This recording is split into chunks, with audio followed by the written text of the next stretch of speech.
देखिए, यहाँ पर मेरे साथ एसएसपी ट्रैफिक भी हैं मुजफ्फर साहब, हमारे एडिशनल डिस्ट्रिक्ट मजिस्ट्रेट हनीफ बल्की साहब भी हैं और बाकी तमाम हमारे डिपार्टमेंट्स के लोग हैं। कुछ दिनों से आपने देखा होगा कि कहीं कहीं से ये आवाज़ें उठ रही हैं कि ट्रैफिक पांथा चौक में रोका गया है, उसके बाद गाड़ी चेंज करनी पड़ती है। पहली चीज़ तो मैं वाज़ेह कर दूं कि ये ऑनरेबल हाई कोर्ट का आर्डर इम्प्लीमेंट हो रहा है, जिसमें ऑनरेबल हाई कोर्ट ने ये क्लियर जजमेंट दी है बटमालू अड्डे को शिफ्ट करने के लिए और साथ ही साथ में डीकंजेस्ट करने के लिए नॉर्थ और साउथ की ट्रैफिक के लिए कट ऑफ लगाना और कट ऑफ लगाकर बाउंड्री पर उसके बाद जो इनर ट्रैफिक है, जो इनर ट्रांसपोर्ट है, इनर ट्रांसपोर्ट के लिए फैसिलिटी अवेलेबल करना, उसके लिए वो फैसिलिटीज़ अवेलेबल की गई हैं। हम इंश्योर करेंगे कि पैसेंजर्स को जहाँ तक किराए का ताल्लुक है, एक सवाल ये भी उठेगा कि पहले जितना किराया देते थे वो एक्स्ट्रा पड़ेगा, ऐसा कुछ नहीं है। उस पर आरटीओ कश्मीर काम कर रहे हैं और रैशनलाइज कर लिया जाएगा। सर, कोविड के केसेस मज़ीद बढ़ रहे हैं सर, अभी रिकॉर्ड तोड़ इजाफा हो रहा है। इस तरीके की अगर हम बात करें सर, क्या स्ट्रेटजी में सर किसी तरह का इजाफा हो रहा है सर? देखिए, कोविड के केसेस में पिछले कुछ दिनों से आप देख रहे हैं बहुत ज़्यादा उछाल आ रहा है और सेकेंड वेव में जो पीक केसेस थे डिस्ट्रिक्ट श्रीनगर में वो 1300 के लगभग थे और कल आपने देखा कि 1700 क्रॉस हो गए हैं, जिसका सीधा मतलब है कि ट्रांसमिसिबिलिटी बहुत हाई है। कुछ मिसकंसेप्शंस हैं जिनको हम लेकर चलते हैं, वो बिल्कुल क्लियर होने चाहिए। शायद हम जो कोविड की लिटरेचर फ्रीली अवेलेबल है सोशल मीडिया पर, वो पढ़कर हम में से हर कोई शख्स डॉक्टर बनने की कोशिश करता है और मेडिकल एक्सपर्ट बनने की कोशिश करता है। मैं ये बात आपके माध्यम से क्लियर करना चाहता हूँ कि इस वेरिएंट को माइल्ड ना समझें। सबसे बड़ी गलती यही होगी कि इसको हम माइल्ड अगर समझ लें।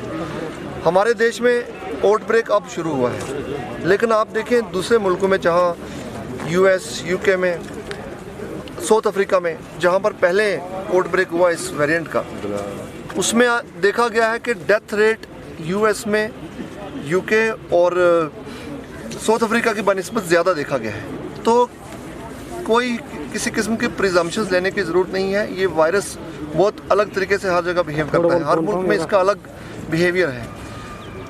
हॉस्पिटलाइजेशन नो डाउट कम है और यूनिवर्सिटी ऑफ एडिनबर्ग की एक रिसर्च बताती है कि हॉस्पिटलाइजेशन 2/3 कम है डेल्टा वायरस के मुकाबले में, लेकिन हॉस्पिटलाइजेशन हो रहा है।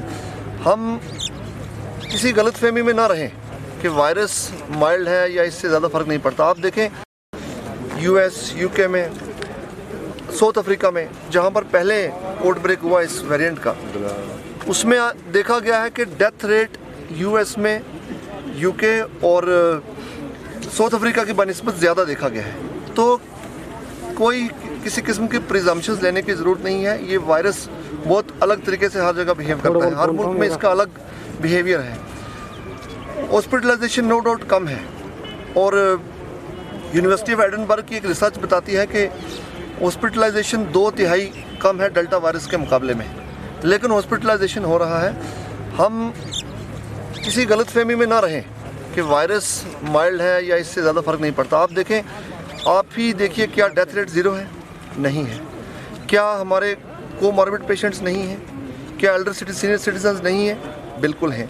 तो वल्नरेबल पॉपुलेशन वही है और हर जान कीमती है। डेथ रेट 0 नहीं है और हर जान को कीमती समझें। तो हमें जो प्रिकॉशंस हैं वो बहुत ज़्यादा लेने की ज़रूरत है, बहुत ज़्यादा, पहले से भी ज़्यादा प्रिकॉशंस लेने की ज़रूरत है। पैनिक नहीं, प्रिकॉशंस लेने चाहिए। सर, क्या आने वाले दिनों में सर रेस्ट्रिक्शंस में इजाफा हो सकता है? देखिए, केसेस जिस तरीके से बढ़ रहे हैं उनको लगातार मॉनिटर किया जाता है और स्टेट एग्जीक्यूटिव कमेटी की जो डायरेक्शंस होंगी उनको हम फुली इम्प्लीमेंट करेंगे। क्या सर, अगर लॉकडाउन होता है सर, क्या लॉकडाउन से कोई किसी तरह का फ़र्क? देखिए, लॉकडाउन लगाने का शौक़ किसी को नहीं है, ना हम चाहते हैं कि लॉकडाउन लगा के इकानमी सफ़र करे, लेकिन जब आखिरी हरबा यही बच जाता है कि जानों को बचाने के लिए, इंसानी कीमती जानों को बचाने के लिए हमें सिर्फ लॉकडाउन की ज़रूरत पड़ती है, तो तभी वो स्टेप उठाया जाता है। वो आखिरी कदम होता है। उससे पहले और भी बहुत सारे स्टेप्स हैं जो उठाए जाते हैं। सर, अगर हेल्थ एक्सपर्ट्स की बात करें, वो इस चीज़ से इत्फाक नहीं करते हैं कि रेस्ट्रिक्शन लगे, क्योंकि उनका कहना है कि अगर ओमिक्रॉन डेल्टा को रिप्लेस करेगा तो ये वायरस जो है ख़त्म हो सकता है, क्योंकि ओमिक्रॉन जो है वो माइल्ड है। देखिए, वायरस जिस तरीके से अभी तक अपना रंग बदल रहा है, अपने रूप बदल रहा है, उसके चलते किसी को भी कोई 100% श्योरिटी से मालूम नहीं है। क्या किसी को ये मालूम था कि ओमिक्रॉन वायरस एकदम से आ जाएगा और इसकी ट्रांसमिसिबिलिटी डेल्टा वायरस से 105% ज़्यादा है?